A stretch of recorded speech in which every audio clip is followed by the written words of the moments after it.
Ako nga pala si Andong, taga-barangay Kulat sa Capiz. Simpleng tao, tricycle driver sa umaga, taga-bantay ng anak sa gabi. Tahimik sana ang buhay naming mag-asawa. Masaya sa simpleng ulam, konting kwentuhan sa gabi bago matulog. Pero lahat yun nagbago. Simula nang maramdaman namin may kakaiba sa kapitbahay namin, si Aling Rosa. Babe, narinig mo yun? Ano yun? Wala naman akong naririnig. Tulog na ako eh. May kaluskos sa bubong. Parang mabigat.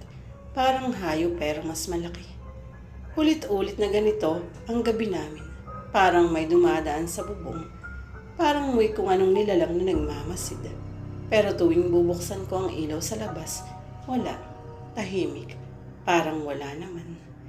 Isang gabi, habang nagiinuman kami ng mga kumpare ko sa harap ng tindahan, biglang napadako ang usapan kay Aling Rosa. Si Aling Rosa, tanong ko, anong meron sa kanya? Nakita ko kagabi Andong, lumilipad break. Akala ko manok, pero hindi. Malaki ang pakpak, tapos nakasabit sa puno ng mangga, na wala na parang bula. Nagkatinginan kami.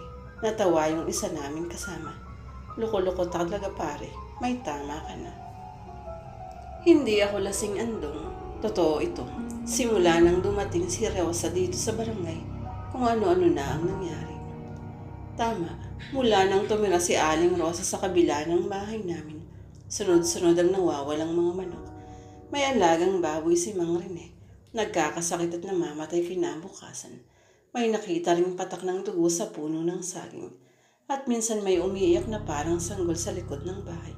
Pero pag sinundan mo ang tunog, wala. Nung gabing iyon, hindi ako mapakali. Nilagyan ko ng asin ng mga bintana. Naglagay ako ng bawang sa may pintuan. Sinarado ko lahat ng pinto at bintana. Nagdasal kami ng malakas. Pero 12:00 ng gabi, narinig ko na naman ang kaluskos. Mas malakas. Parang may naglalakad sa bubong. Sumilip ako sa bintana. Hindi ko makakalimutan ang nakita ko. May nilalang, may pakpak, may pulang mata. Nakaupo sa bubong. Hindi ko maaninag ang mukha, pero halata mong hindi tao. Parang babae, pero mahaba ang kuko, para siyang nakalutang. At dahan-dahan siyang lumipad palayo, patungo sa bahay ni Aling Rosa. Kinabukasan dumiretso ako kay Mang Julian. Siya ang pinakamatagal na residente dito. Matanda na siya, pero matalim pa rin ang pandinig. Mang Julian, may ikukwento ako. Tungkol ba kay Rosa? Opo, nakita ko rin siya. Nakadungo sa bintana ako kagabi. Hindi siya naglalakad. Parang dumudulas ang paa sa lupa. Tapos may dala siyang sako. May tumutulong dugo. Ano pong ginawa ninyo? Nagdasal ako. Tinawag ko ang asawa kong patay na. Pinakiusapan ko na ako'y bantayan. Tapos nagsindi ako ng kandila. Hindi siya lumapit. Pero nararamdaman ko na andun lang siya. Nakatayo sa labas ng bintana. Lumamig ang hangin.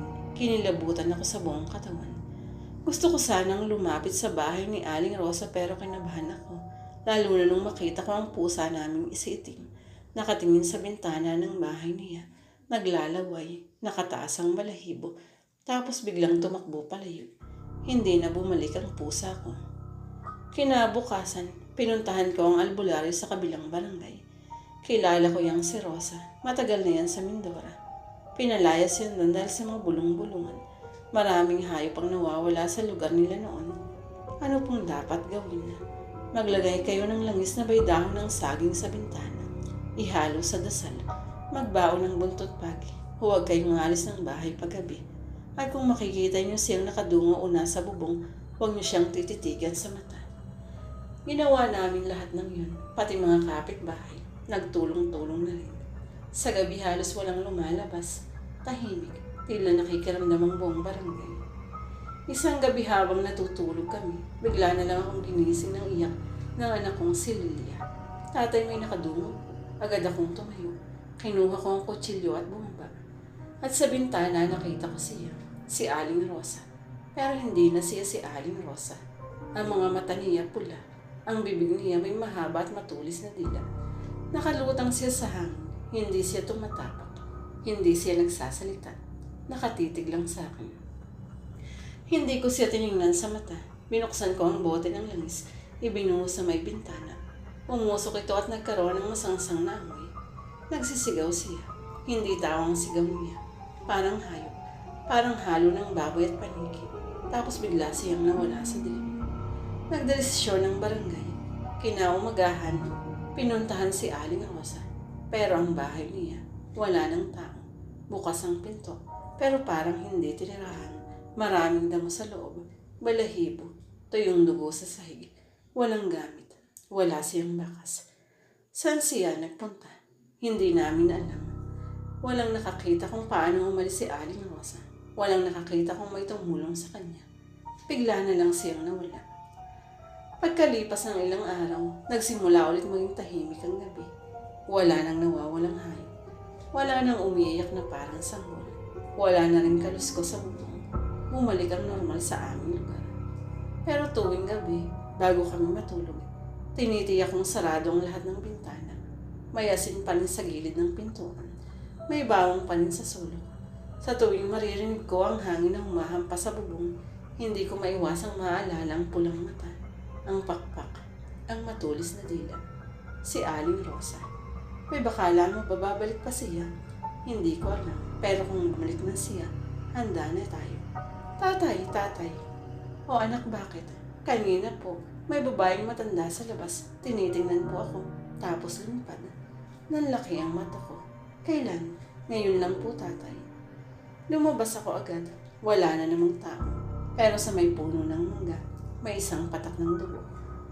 Hanggang ngayon, hindi pa rin kami sigurado kung ligtas na kami. Pero isang bagay ang malinaw. Ang mga nilalang sa dilim, hindi pa rin tuluyang nawawala. Naghihintay lang sila ng tamang oras, tamang biktima. Kaya ikaw, huwag ka nang lalabas sa gabi.